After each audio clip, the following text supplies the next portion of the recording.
नवनीत राणांच्या बाबतीत झालेली घटना ही चीड आणणारी आणि संतापजनक आहे.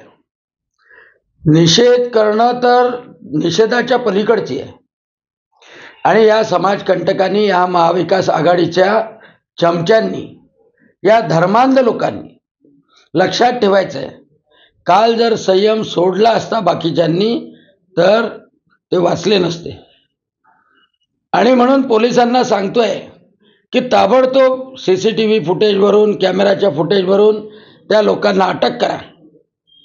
आमचे मंडल अध्यक्ष सर्व कार्यकर्त्यासह जिल्ह्यामध्ये निवेदन देणार आहे.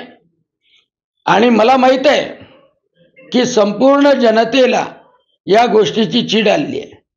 नवनीत राणांचा पराभव झाल्यानंतर अमरावतीमध्ये केलेले अश्लील चाळे वर्तन हे याच लोकांचे होते.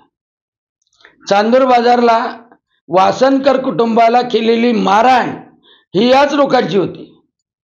आणि आता मजल तर एवढी गेली आहे की ज्या ठिकाणी खासदार बळवंत वानखडे आहे त्या ठिकाणी खल्लारमध्ये त्यांची हिम्मत नवनीत राणांवर हमला करण्यापर्यंत जाते.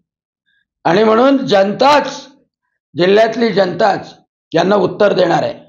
महाविकास आघाडीला कोणीच जवळ करू शकत नाही जे संपूर्ण दहशतग्रस्त लोकांना संरक्षण देते. आणि म्हणून जनतेच्या न्यायालयात हा फैसला होणार आणि यांना त्यांची जागा दाखवली जाणार.